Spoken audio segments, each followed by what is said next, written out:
بسم اللہ الرحمن الرحیم۔ آج کل ایک سوال کرونا وائرس کے حالات میں بہت زیادہ مذہب کے اور دین کے خلاف اٹھایا جا رہا ہے کہ اگر مذہب اور دین کی کوئی حقیقت ہوتی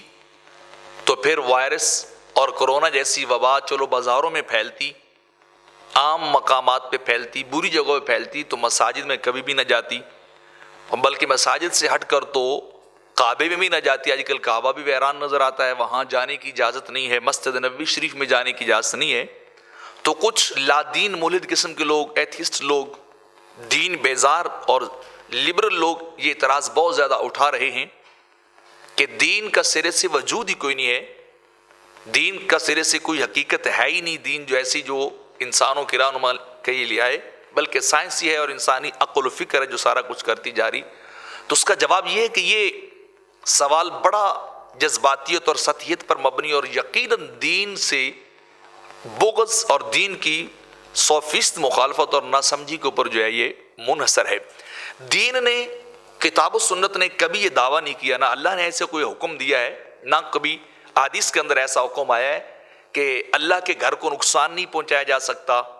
مساجد کو ویران نہیں کیا جا سکتا، یا وہاں لوگوں کو روکا نہیں جا سکتا، یا ان کے اندر داخل ہونے والا آدمی کبھی جو ہے وہ بیمار نہیں ہو سکتا۔ دین نے کبھی ایسا جو ہے وہ دعویٰ سرے سے کیا ہی نہیں ہے، بلکہ رب کائنات نے سورہ البقرہ کے 114 نمبر آیت کے اندر ارشاد فرمایا کہ اس سے بڑھ کر کون ظالم ہو سکتا ہے جو اللہ کے گھر میں ذکر کرنے سے روکتا ہے اور خرابی کی کوشش کرتا ہے۔ تو اگر یہ لوگ کر سکتے تھے تو قرآن نے اس چیز کو بیان کیا ہے، کلیم کیا ہے کہ لوگ وہ سب سے بڑے ظالم ہیں جو اللہ کے گھروں کو آباد نہیں ہونے دیتے، وہاں لوگوں کو جانے نہیں دیتے، یا اللہ کے نام کی وہاں مالا نہیں جپنے دیتے۔ یا اسی طرح اللہ رب العزت نے سورہ البقرہ 125 آیت نمبر میں ارشاد فرمایا کہ ہم نے ابراہیم اور اسماعیل سے کہا کہ تم ہمارے گھر کو پاک صاف کرو، وہاں آنے والوں کے لیے، وہاں اعتکاف کرنے والوں کے لیے۔ تو اگر گندگی وہاں نہ ہوتی کعبے کے اندر تو اللہ رب العزت کبھی بھی نہ کہتا کہ تم میرے گھر کو پاک صاف کرو، کعبے کو پاک صاف کرو، بلکہ یہ ساری چیزیں پاسبل تھیں اور ان ہسٹری یہ چیزیں رونما بھی ہوئی ہیں۔ کئی ادوار گزرے جب یزید نے حملہ کیا، کعبے کو جلایا ہے۔ اسی طرح مسجد نبوی شریف کے اندر 3 دن تک اس نے اذان نہیں ہونے دی، جماعت نہیں ہونے دی، اپنے گھوڑے باندھے، سبل بنا دیا۔ اس طرح کی جسارت اس بدبخت نے کی تھی۔ تو بہرحال یہ دین کا یہ دعویٰ اور کلیم ہے ہی نہیں، دین نے کبھی ایسی کوئی بات ہی نہیں کی ہے کہ ہم جو ہے وہ اس جگہ پہ جاؤ گے تو وبا نہیں آئے گی، اس جگہ پہ جاؤ گے تو وبا آ جائے گی، یہ جگہ یہ سیف اینڈ ساؤنڈ پلیس ہے اور یہ جگہ جو ہے وہ سیف اینڈ ساؤنڈ نہیں ہے، بلکہ یہ مذہب سے بیزاری اور مذہب کو نہ سمجھنے والی بات ہے کہ لوگ ایسا دعویٰ کرتے کہ وہاں ویرانی کیوں، اگر رب سچا ہے تو اس کا کعبہ کیوں بند ہے، اگر اس کی مسجدیں کیوں ویران ہیں۔ تو یہ دین کا ایسا کوئی کلیم نہیں، یہ صرف ناسمجھی کی باتیں ہیں۔ پھر اسی ضمن کے اندر ایک اور سوال یہ بھی اٹھایا جاتا ہے کہ اگر اللہ ہر چیز کے اوپر قادر ہے تو اپنے گھر کو کیوں نقصان پہنچانے دیتا ہے؟ اسے اپنے گھر کے اندر کم از کم وبا اسی کی پیدا کی، جیسے ہر چیز پہ قادر ہے، تخلیق تو اسی کی، چاہے اسباب ہم نے مہیا کیے، ہم نے ایسے سرکمسٹانسز اور ہم نے ایسے حالات پیدا کیے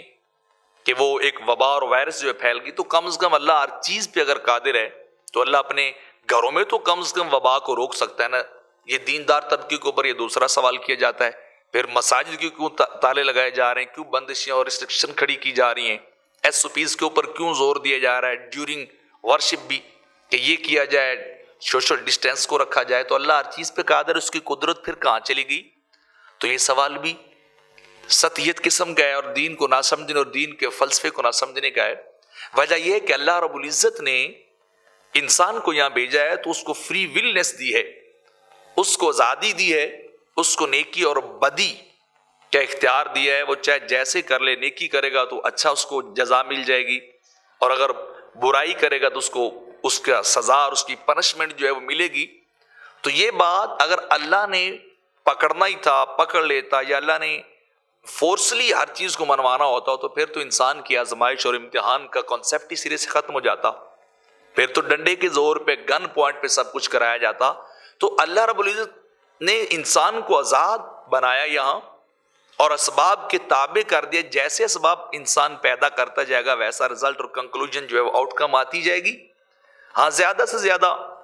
اتنی بات ضرور ہے کہ اللہ رب العزت جو ہے وہ برائی کو ناپسند کرتا ہے، اچھائی کو وہ پسند کرتا ہے، وہ چاہتا ہے کہ اس کے بندے اچھے کام کریں، لیکن وہ کسی کو پکڑ کے اچھا کام نہیں کروائے گا کہ بندہ سویا ہوا ہو تو وہ کان سے پکڑ کے کہ چلو مجھے سجدہ کرو، اس کو اٹھا کے مسجد میں لے آئے. یا اسی طرح اگر کوئی انسان جو ہے وہ برائی کی طرف جانا چاہے تو اس کو روکے گا نہیں، آگے کوئی دیوار نہیں کھڑی کر دی جائے گی کہ تم برائی کی طرف نہ جاؤ، بلکہ یہ دین کا فلسفہ سارا یہی ہے کہ انسان کو آزادی ہے، آپ جیسے ماحول اور اسباب کو اختیار کرتے جائیں گے اس کا نتیجہ بھی آپ کے سامنے جو ہے اسی طرح ہی جو آتا جائے گا.